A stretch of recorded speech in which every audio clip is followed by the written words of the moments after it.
there is a quiet contradiction hiding in modern strength culture that nobody wants to acknowledge. Men today have access to more information, more food, more training methods, and more supplements than at any point in history. Protein powders in 17 flavors, creatine backed by studies, and pre-workouts promising explosive energy. Yet many still feel fragile, chronically exhausted, and strangely underpowered despite all that optimization. Meanwhile, 800 years ago, Mongol warriors built some of the most formidable physiques ever documented without gyms, without protein powders, without even thinking of training as separate from living.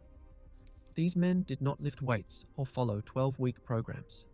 They did not recover with ice baths or track sleep cycles.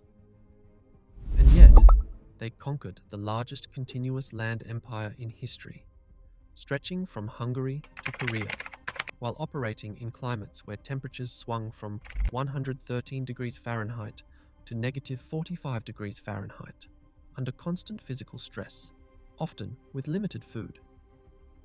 That alone should make you question everything you have been told about what builds real strength. Because if strength came from supplements and structured workouts, the Mongols should have collapsed before reaching Vienna. Instead, they thrived in ways that made them legendary across 3 continents.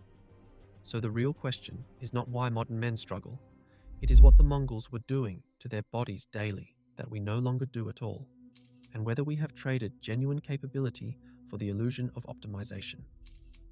If you are interested in how real strength was built before it became a product, stay with me, because this does not start in a gym. It starts in childhood, before memory and before choice. Long before a Mongol boy touched a weapon, his body was already being shaped in ways most modern men never experience. By age 3 or 4, Mongol children were placed on horseback, not for leisure or sport, but for daily survival. Giovanni di Capini, who visited Mongolia in the 1240s, observed that children began riding and managing horses as early as 2 or 3 years old, and were taught to shoot. That timeline would be considered reckless today, but it created capabilities we can barely replicate. Riding was not a scheduled activity. It was transportation, labor, and survival. Hours each day, sometimes 8 to 10 hours when families moved between pastures, were spent balancing on moving animals across terrain that was never flat or predictable, like rocky hillsides, steep ravines, and muddy riverbeds. That alone rewired the developing nervous system in ways lab training cannot match. Hips adapted early to constant motion and asymmetric loads. The spine learned to stabilize dynamically through hundreds of micro-adjustments every minute.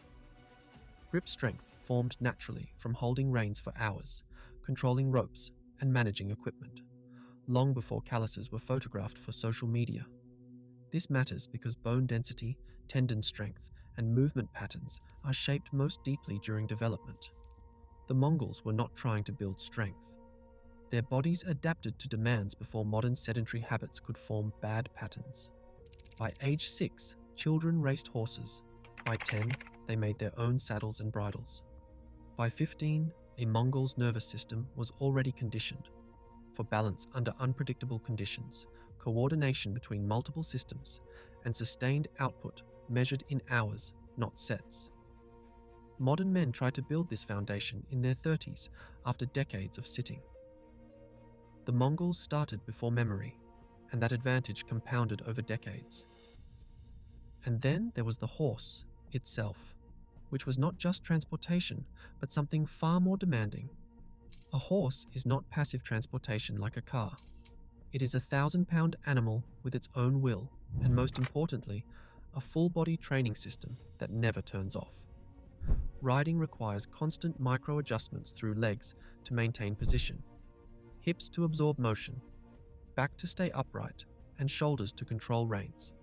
So even at rest, the body works continuously. Over long distances, which for Mongols could mean 80 miles a day during campaigns, that effort compounds into extraordinary conditioning. Now, layer archery on top.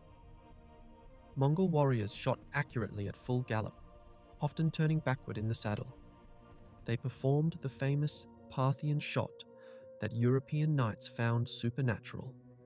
This demanded exceptional rotational strength, grip endurance to draw bows exceeding 160 pounds repeatedly, shoulder stability to aim while moving, and breath control to time shots between the horse's strides.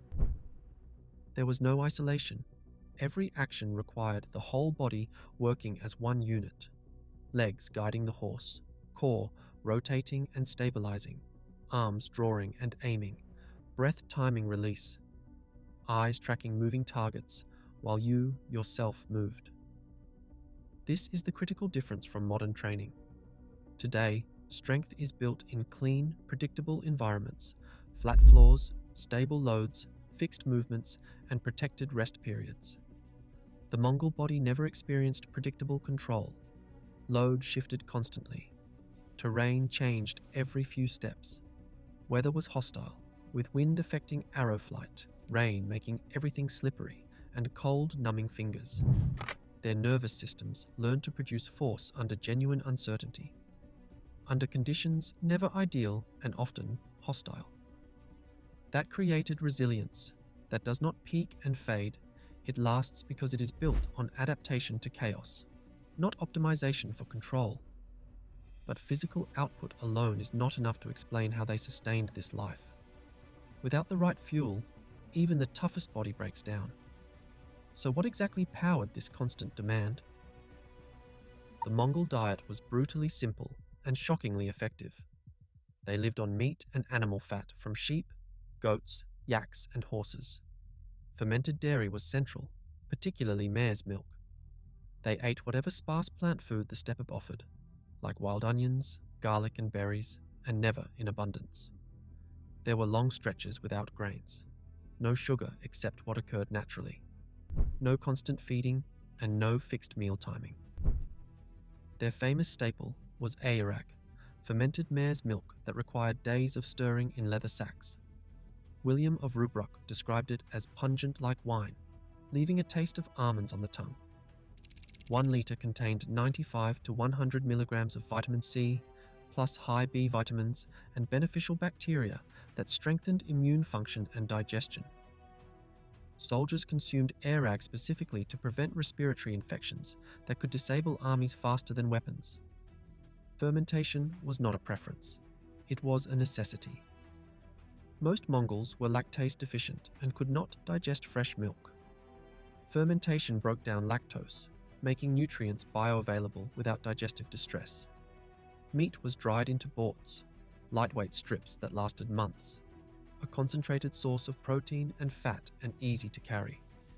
In desperate situations, warriors would nick a horse's vein and drink small amounts of blood mixed with milk. Marco Polo claimed a rider could survive 10 days this way. But what's critical isn't just what they ate, but how irregular eating was. Days of abundance after hunts alternated with weeks of scarcity during campaigns when animals could not be spared.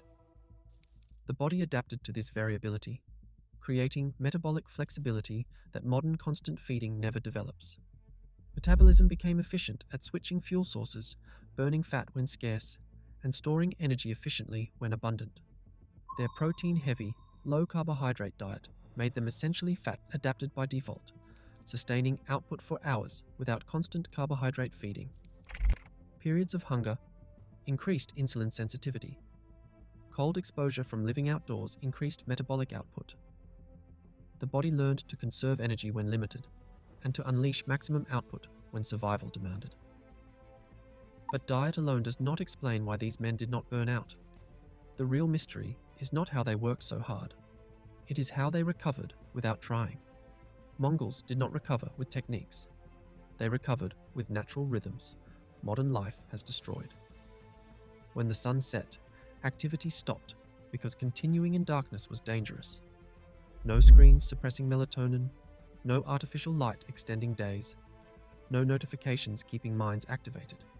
Sleep came naturally because exhaustion was genuine physical depletion from 10 or 12 hours of movement, not mental fatigue from decision overload. The kind of exhaustion that pulls you into deep restorative sleep without effort or protocols. Modern recovery culture compensates for lives lacking physical output but overflowing with mental stress. Mongols had the opposite: abundant physical demand and little mental stress from abstract concerns. Cold exposure played a constant role. Mongols lived outdoors year-round, enduring temperatures from 113 degrees to negative 45 degrees. They rode through wind, snow, and freezing temperatures without modern insulation. Cold was not avoided. Bodies adapted over years, improving circulation, hormonal response, and mental toughness. They learned to function without comfort and without ideal conditions. And because of that, their bodies rebuilt themselves quietly, night after night. Which leads to the most important difference of all. What happened when that strength was tested under real chaos? Mongol strength was never tested in ideal conditions because ideal conditions did not exist. They fought after riding for days, covering 80 miles a day. They carried heavy loads while hungry during campaigns. They stayed effective under fatigue, injury, and stress that would incapacitate someone whose strength only exists in controlled settings. Strength was not measured in single maximum efforts. It was proven over time under deteriorating conditions, when everything hurt and nothing went according to plan. Modern strength looks impressive under perfect circumstances. But when chaos enters with unexpected demands, sustained effort without rest, and operating under stress, the difference between trained strength and adapted resilience becomes obvious. Because Mongol warriors were not trained to be powerful once, they were shaped to be capable continuously. And that contrast exposes an uncomfortable truth about modern training. If strength disappears when circumstances stop cooperating, was it ever real strength at all? Which brings us to the final question. What exactly did we lose, and what can still be reclaimed? This isn't a call to abandon modern life or romanticize hardship. You don't need to live on horseback or drink fermented milk, but you do need to rethink what you're training for. If your strength only exists in controlled environments, it's fragile. If it disappears when you're tired, hungry, cold, or stressed, it's incomplete. If it peaks for moments, then requires days of recovery, it's not resilience that serves you. Real strength is producing useful force when conditions aren't cooperating, when you're not fresh, when the environment is hostile, and when nothing goes according to plan. You can reclaim this by training movement instead of muscles, endurance instead of peaks, and integration instead of isolation. Embrace controlled discomfort occasionally, like cold exposure, training while fatigued, working under time pressure, and carrying awkward loads. Let your body adapt to imperfect conditions instead of protecting it from anything suboptimal. You don't need more supplements.